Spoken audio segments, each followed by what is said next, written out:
Adequate notice of the time of this meeting was given under the provisions of the Open Public Meeting Act, was posted and sent to the official designated newspapers in compliance with the law. Roll call, Mr. Bixby. Here. Mr. Calderon. Yes. Vice Chair Richings. Here. Mayor Vitale. Here. Ms. Gross. Present. Oh, Mr. Mercado. Here. And Ms. Mills, present. Is Mike coming? Said he was. Oh, maybe we should tell him not to rush. Yeah. You want to tell him, yeah, maybe not to hurry. See him tomorrow. Okay, so on the agenda, our first thing up is one sign application of playables. You want to move your You want thing to so knock he out can the sit down? minutes and, I didn't have minutes. Oh, okay. I didn't see 'em. I was just didn't get thought them maybe you out this skipped me. afternoon. Okay. I'm sorry. that's okay. I've had so many people in my office, I don't get time to type. Peter Despirita, D-I-S-P-I-R-I-T-A. Has he been here before? For Mr. playables, just Despirito? like one, yeah. Yes. All right. Well, you have your application. Is there anything you wanted to say to the board, or just, No, we just, Any had a question- sign on the building, since we opened it 2 years ago, and we're looking to put one up. okay. LED channel letters, standard with most of the signs up there in the boardwalk area. Just, trying to get it approved. And you're only open a certain, We're a seasonal business. Yeah. Yeah, so it's basically, just open. we opened last week and we closed like Labor Day. What are the hours? 8 AM to 9 PM. Okay. So they're not lit, it won't be lit at night when you close? When we close, we'll Okay. turn it off. So when you- Yeah. I mean, my personal opinion, it's a type of signage that I think is appropriate for a boardwalk setting. You know, there's downtown, and I know the ordinance doesn't make a distinction between downtown and other locations necessarily, but the boardwalk's it's a different environment. It's bells and whistles and lights and flashing lights and neon and bright lights. And again, in my opinion, I think this is not something I'd like to see downtown, but I think it's appropriate for for a boardwalk location. Again, just in my opinion. Yeah, I agree. So is there a reason why you have it mounted on the roof and not in front of, like, on the facade of the building? So, Just to have more of a, stand out a little bit more. I mean, nobody misses that building when they walk to the Arnold Avenue and the ocean. I just thought, Just the building's a little low, Yeah, and those it's really good. lights will be not bright, but it'll be kind of, the facade of the building's only 2 feet above the door. I'm gonna say you don't have much room there in their garage, and their garage doors. That's, there's no garage doors. Not there. garage doors, but they're lit, they open, don't they? On the sides of the building, there's garage doors, correct. And this is on the Arnold Avenue frontage? This would face Ocean This would Avenue. face Ocean Avenue, oh, okay, Ocean. Yeah, I thought it looked like Arnold too. Yeah, that's what I Picture. thought, yeah. Yeah, because here's the batting It cage. falls under. Oh, okay, that's the side of the batting cage, got it. This is because this is the second sign, is that? No. It's the size, it's the way it's lit, there's a lot of reasons in They the, have a sign on a pole. There's a on the pylon. Yeah, there's one on the sign. pole. It's Right like in the a middle of the 2 foot by sidewalk. 3 foot small pylon sign on the sidewalk, but, a lot of businesses have both a pylon and a building sign.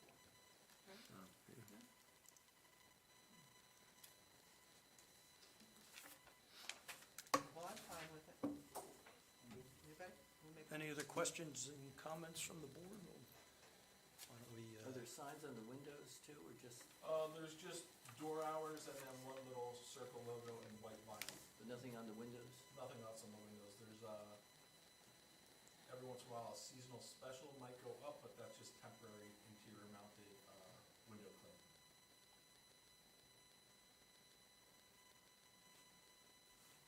Okay, nothing, I'll make a motion to approve the sign. Second by Ms. Gross. Mr. Bixby? Yes. Mr. Calderon? Yes. Mayor Vitale? Yes. Ms. Gross? Yes. Mr. Mercado? Yes. Mr. Mills, yes, and Vice Chair Richards? yes, Application's approved. Thank you. You're very welcome. thank you. You're welcome. Have a great Thank you for summer. coming. Yeah, have a Hope good you guys summer. don't come out just for this. Anything and everything, we're here to help. If you're here for the 701 Arnold, Yes. yeah, it's not being heard tonight. It's being carried to July 16th. We just found out late in the day, sorry, so it didn't make the website. Thank you so much. Oh, you're very welcome, honey, take care. Don't forget your water. Water. Don't forget your water. I needed that. Yeah. Thank you. Bye-bye.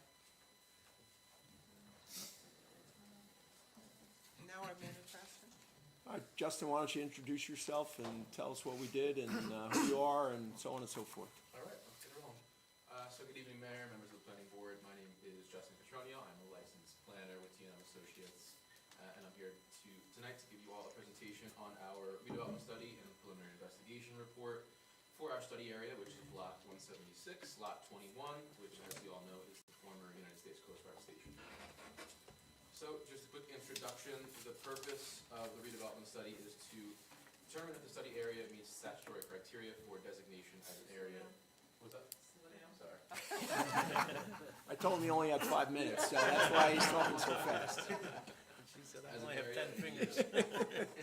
of redevelopment. The study was authorized by Borough Council resolution. And the resolution specifies that the study area shall be subject to a non-condemnation redevelopment area designation. And the study was prepared in accordance with local redevelopment and housing law. So just to give a quick background of the board's role here, and that's to make a recommendation to the Borough Council if this is, if you determining that this is going to be an area in need of redevelopment designation or not. So it'll be a recommendation, and then the Borough Council will make that final determination via resolution. And then also some additional background in the whole redevelopment process. This is phase 1, the very beginning phase, determining if it just meets the criteria for a redevelopment designation. The second phase in that is, as we all know, is the redevelopment plan. The redevelopment plan is where we set our zoning standards, our permitted uses, design standards, bulk standards. Are we going to reuse the building? Are we not going to? Things of that nature. So I just wanted to be clear of why the purpose that we're here for tonight. So a quick overview of the study area. This is, like I mentioned before, block 176, lot 21.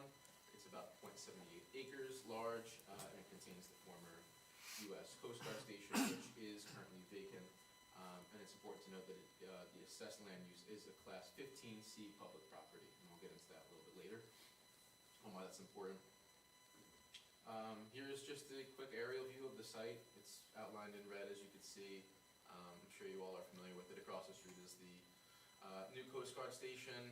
We're in the next to the Manasquan Inlet. So that's that. And then moving on to the criteria for redevelopment designation. So the local redevelopment and housing law provides 8 criteria for designation. At least one must be satisfied for redevelopment designation, and our analysis indicates that 2 are satisfied. That's the A and the H criterion, and I'll individually get into those. And our analysis is based on a site visit that I conducted on March 18th, 2025. Ray was also present on that. We walked the entire site, inside and out the building, pretty much. So the A criterion, this is stated as the generality of buildings is substandard, unsafe, unsanitary, dilapidated, or obsolescent, or possesses any of such characteristics, or are so lacking in light, air, or space as to be conducive to unwholesome living or working conditions. So the focus of this criterion is on the condition of the building itself. So there were several conditions that were observed that were conducive to unwholesome living or working conditions during our site visit. I have a couple of slides of these observations that are also in the redevelopment study report that I'm sure you all have. And then I'll get into several pictures that are also within that report that sort of tell the story. So starting off, there was extensive water damage and mold on walls, ceilings, floors, piping, evidence of flooding, exposed and disconnected wiring, miscellaneous construction and related debris in different spaces, areas with peeling or bubbled paint, several spaces with missing or damaged ceiling tiles, damaged concrete floor surfaces and spaces with no floor finishing, leaks and corrosion and piping connected to HVAC systems, leaks from these HVAC systems, corrosions on doors and cabinets, damaged wall and ceiling surfaces, exposed subsurface, disused bathroom facilities, and there was evidence of feces on the ground in one of the bathroom facilities, and then also evidence of feathers from wildlife as well as deceased insects on the ground.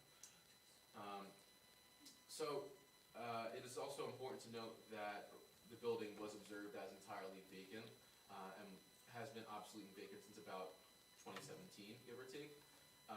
There is a criteria in the local redevelopment housing law, it's criterion B, that discusses vacancy and the discontinued use of a property. However, that is not applicable to the study area because it's public property.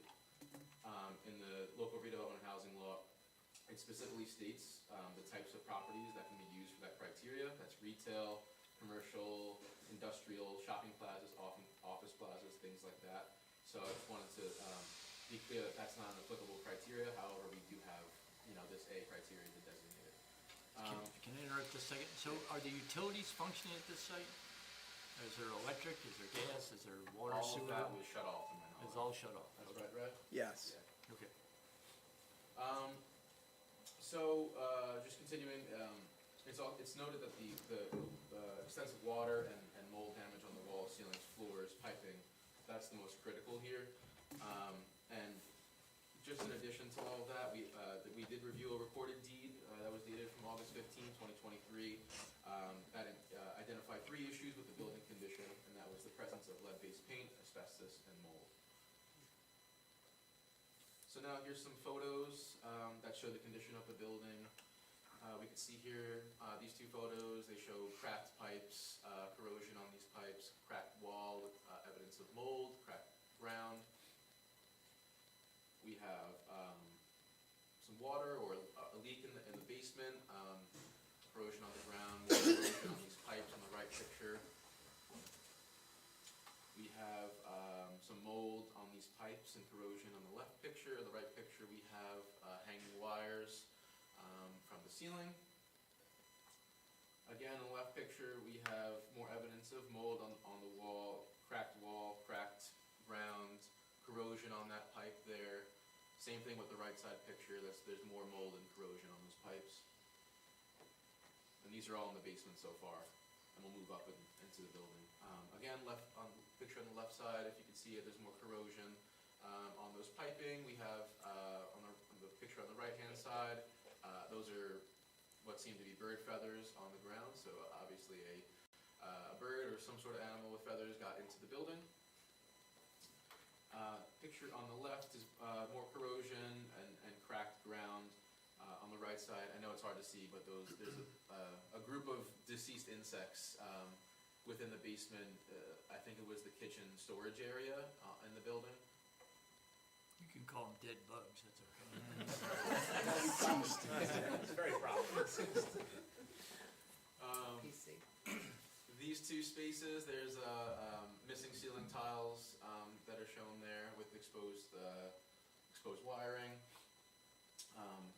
Same with these missing ceiling tiles, but visible water damage and mold damage in these images.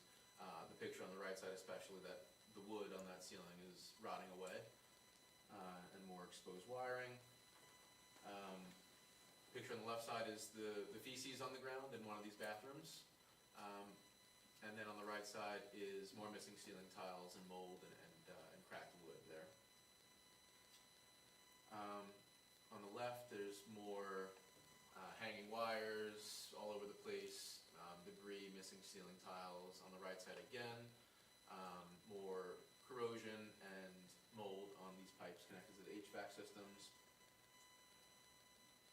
Here we are, again on the 3rd floor, a bunch of construction debris, peeling paint on the walls. On the right side we have more mold on piping. This is the door. If you were to go up the entire thing the entire building to the top, up the ladder, that's the outside door that's corroded. And then lastly, the picture on the right is just more missing ceiling tiles, exposed wiring, damaged ceiling surface. So with all that being said, given the widespread presence of mold and water damage and asbestos in the building, and other conditions that I've mentioned that are in the report, it is determined that this A criterion is satisfied. Now lastly is the H criterion. This is defined as the designation of the delineated area is consistent with smart growth planning principles adopted pursuant to law or regulation. So what is smart growth?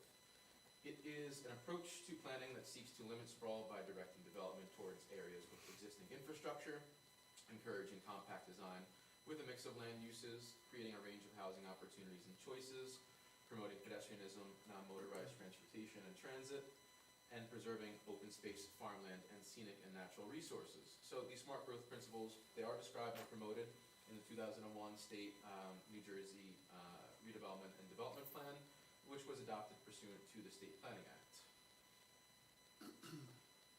Now, redevelopment would provide an opportunity to implement smart growth principles represented in the State Planning Act, and these are facilitate development in a manner consistent with the state plan, encourage development, redevelopment, and economic growth in an area with existing infrastructure, enable the development of a local plan, such as a redevelopment plan that is consistent with the state plan, prevent sprawl and promote sustainable use of land, and provide a means to promote increased social and economic opportunity. Oops. So I say all this because the study area is within the planning area too, which is the suburban planning area. And these have a list of purposes within the state plan. That's to provide for much of the state's future development, promote growth, incentives and compact forms, protect the character of existing stable communities, protect natural resources, redesign areas of sprawl, and reverse the trend towards further sprawl and revitalize cities and towns. So here is just a cropped image of the smart growth area map from based on the state plan. You can see in the middle right side is where the borough is located at. So with all that being said, given the fact that the study area is located within the suburban planning area 2, and that this planning area is intended to provide for much of the state's future development, it is concluded that its redevelopment would be consistent with the smart growth principles and that the study area meets the age criterion. So just a summary, like I mentioned, study area does meet the A and age criteria for redevelopment designation. You all as the planning board may recommend that the Borough Council adopt a resolution declaring the study area as in need of redevelopment. And just to loop it back to the beginning, the study area shall be subject to a non-condemnation area designation. And that's all I have. I appreciate your attention, and feel free if you have any questions.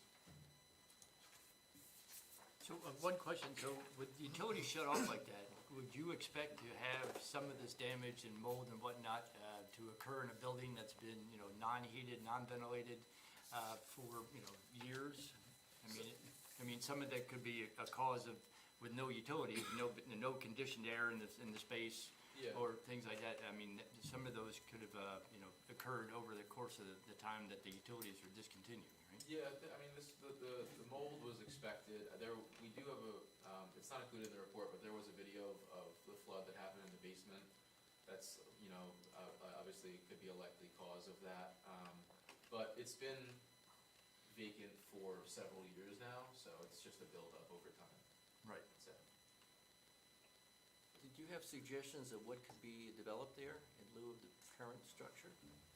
I do not. That would be for the redevelopment plan. So the redevelopment plan, like I mentioned earlier, it sets the standards for zoning for what type of permitted uses can be at this site, as well as how large the building is going to be, or if you're going to reuse the structure, and design standards, things of that nature. That's all done in a separate process.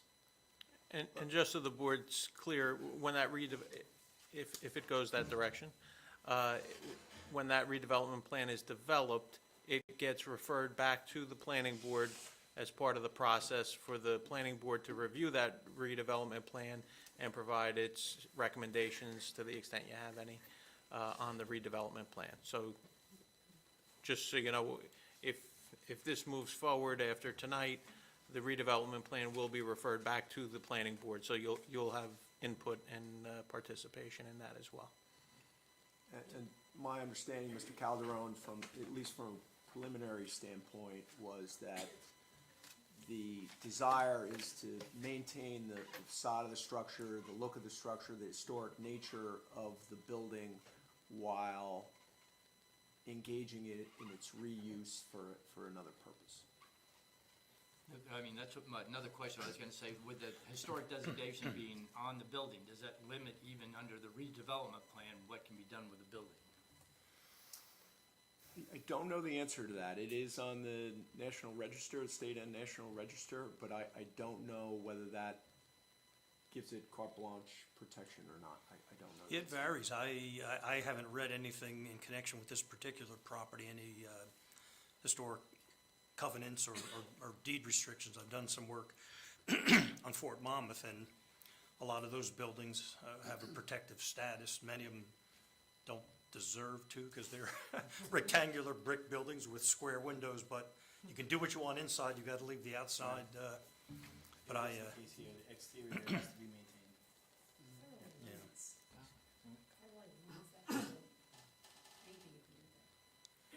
I was Well- surprised that when we only bought the building, that the federal government still owes the parking lot, and so they use They it for insisted on parking. keeping it, yeah. Right, Yeah. We have 4 spots. we have 4 spots. 4 spots. Yeah.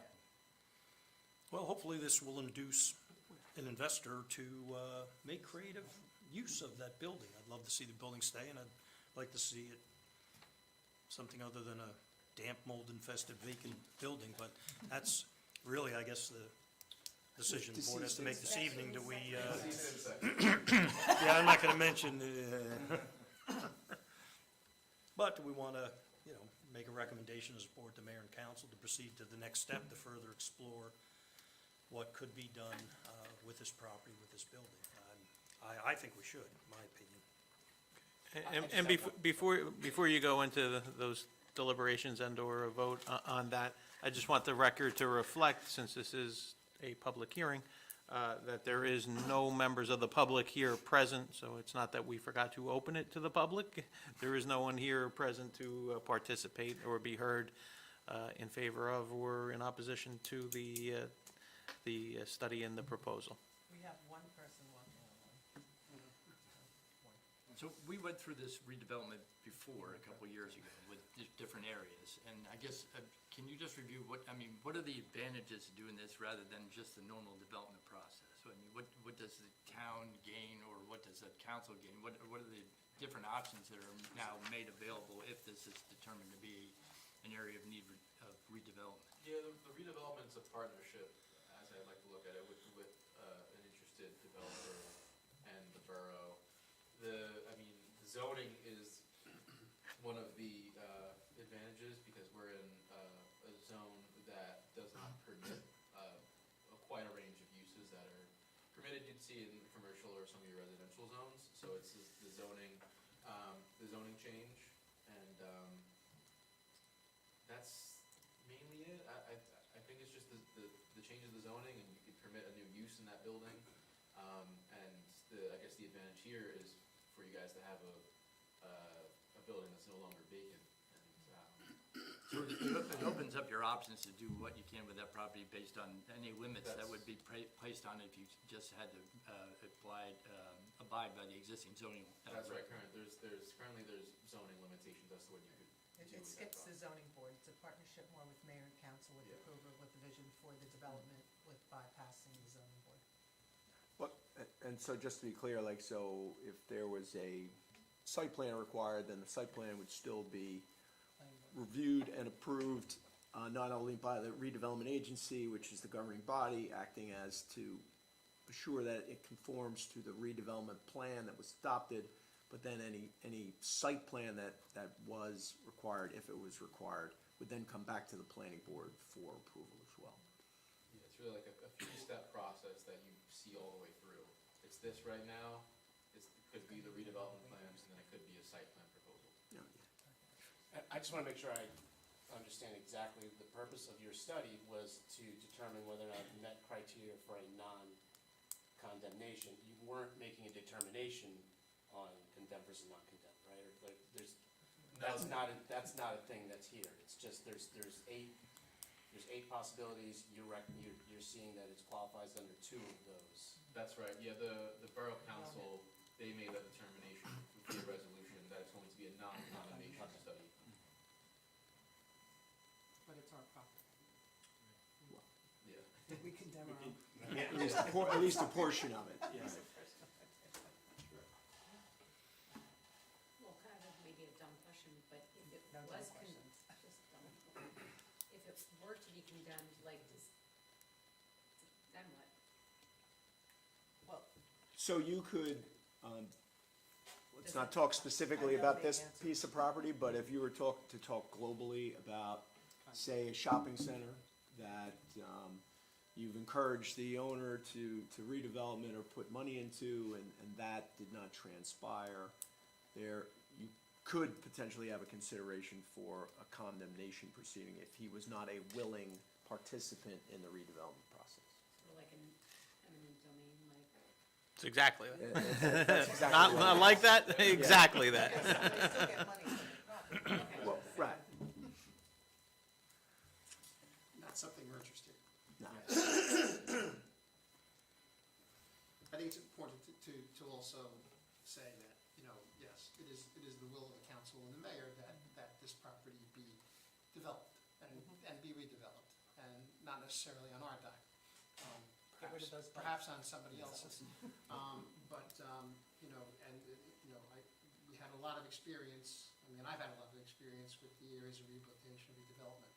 And I think what makes this specifically different, in my opinion, this is what the areas of rehabilitation and redevelopment are made for. Specific issue, a specific property that has a specific issue that needs to be addressed in order for something to change. The mistake that was made last time, and I personally believe it was an intentional mistake, but we basically designated 90% of the town as an area of rehabilitation and redevelopment, and that was incorrect, and that was a wrong application, in my opinion, of how this is done. I really think this is being done the right way, so I'm encouraged by it. Is that because that was too global, not as specific? It was specifically global and specifically broad. targeted to a specific area Yeah. to encourage developers to come in and start going crazy. And that's not the intention of this, at least it's not, as long as I sit up on this dais and the mayor sits up on this dais, it's not our intention for that to happen. You know, we have a specific issue with a specific property or a specific thing, that's where I believe this should be applied. I don't believe it should be applied globally or on 80% of all of Point Pleasant Beach. And the only criteria that specifically met was that the sewer system was older. Antiquated, yeah. Well, that would be the entire, pretty much all of Ocean County. So, again, it was abused, it was misused, and I think in this instance, it's being used properly. So I want to be on the record saying that. How long would the next step take? Well, The, Ben's already drafted the resolution, Oh. so we have that for approval and memorialization, so it can move right on, so you can address it probably at your next council meeting. Yeah, Okay. as quickly as the governing body will be ready to move on your end. And my conversation, that the redevelopment concepts are ongoing, even as we speak, in anticipation of the designation. Okay. Perfect. So two separate votes first? Yeah, one would be a motion to recommend to the governing body To move forward? to move forward based on the conclusions of the report and the presentation, and then the second one would be to adopt the resolution. So the first one, there we go. Okay, I'll make a motion to recommend. Motion by Mr. Calderon to Council. recommend. I'll second. Second by Mr. Mercado. Mr. Bixby? Yes. Mr. Calderon? Yes. Councilman Ramos? Yes. Mayor Vital? Yes. Ms. Gross? Yes. Mr. Mercado? Yes. Ms. Mills, yes, and Vice Chair Richings? Yes. And then a motion to approve the resolution providing the planning board's recommendation to the borough's council regarding the preliminary investigation into whether the proposed study of area of block 176 lot 21 is to be delineated as the area in need of redevelopment for non-condemnation purposes. Motion to approve and memorialize the resolution. So moved. I'll second. Second. Mr. Bixby? Yes. Mr. Calderon? Yes. Councilman Ramos? Yes. Mayor Vital? Yes. Ms. Gross? Yes. Mr. Mercado? Yes. Ms. Mills, yes, and Vice Chair Richings? Yes. Okay. Sign and send off in the morning. Well, 7:01, a little later than we thought. Do we have to memorialize the resolution? Can we do that yet? Oh yeah, we can do that right now. Could I have a motion to memorialize resolution, which I'm gonna number 2025-101? Motion to memorialize? So moved. Second? Mr. Bixby? Yes. Mr. Calderon? Yes. Councilman Ramos? Yes. Mayor Vital? Yes. Ms. Gross? Yes. Mr. Mercado? Yes. Ms. Mills, yes, and Vice Chair Richings? What about the two from? And he was talking about Divvy I was Tree talking about and the agenda. Divvy Tree Oh. and David. Didn't I do that before? Oh, I thought, well, we had to memorialize. Yeah, this no, too no, also. you were right, but, No, well, yeah, but I was doing this one I first. didn't wanna miss these. Oh, yeah, and then we have to carry the application. No, I'm there. You just threw me for a loop. No, it's So, okay. yes, that was the memorialization of 2025-101, a recommendation. And now we're going to go back to the agenda. Which I can never find when they act like, no, it's like I'm challenged. There it is. Okay, so you're listed if you can, you vote. There's 5 of you. So, motion to memorialize the action and vote approving application 2025-443 of the Divvy Tree. So moved. Second. Were you here? You weren't here, Liz, for that, were you? You know what, I couldn't. You couldn't Yeah, vote. That's she had to what I'm step saying. down. Yeah, Vote on it, you yes, still can't, right. you can't vote. As I was opening my mouth, I realized that, Okay. sorry. So, Councilman Ramos. Yes. Ms. Mills, yes. Mr. Mikado? Yes. Mayor Vital? Yes. And Mr. Calderon? Yes. And me. Yes. Then be it resolved by the planning board that it hereby memorializes the action and vote approving application 2024-437 of Jonathan David at 229 Ocean Avenue. Only 4 people can vote on that because 2 opposed. So, did you say you made the motion, Mr. Bixby? Yeah, sure. Second? Second. Okay, Mr. Bixby? Yes. Ms. Mills, yes. Councilman Ramos? Yes. And Mr. Calderon? Yes. And now a motion to, if you all agree, to carry application 2025-445 to July 16th. And then you have to decide, do you want them to notice again or not? To carry with or without notice. I think with the amount of interest the application might draw, it might be, I would, people should. we should ask them to, well, I thought there'd be more, there may not be more. Well, I a couple guess- people, 2 people asked me for the plans, which I did PDF to them, and they're not here. Yeah, So I don't assume anything, but they did receive the yeah. plans. That seems, and they- I thought there was enough online discussion about the application. There might have been more Yeah. people here, I don't know. Or they're I'm happy to inclined to see say it. have them renotice, so if interested parties want to show up, they'll be advised. Okay, You so said you there want was to carry with notice, without notice? You said there'd be a change of attorney too, There has been. so I think we should give notice again. That would be Ron Gazarovski now, would have to do the notice. Yeah. You can tell him that then. okay. So I would make a motion, we carry to the July meeting with notice. With notice. I'll second that. Okay. So motion by Mr. Bixby, second by Councilman Ramos to carry application 2025-445 of SS7 Partners LLC to July 16, 2025 with notice. Mr. Bixby. Yes. Mr. Calderon. Yes. Councilman Ramos. Yes. Mayor Vital. Yes. Ms. Gross. Yes. Mr. Mikado. Yes. Ms. Mills, yes. And Chairman Richings. Yes. Carried with notice. And does that conclude our business Business for the this evening. Need a motion to adjourn.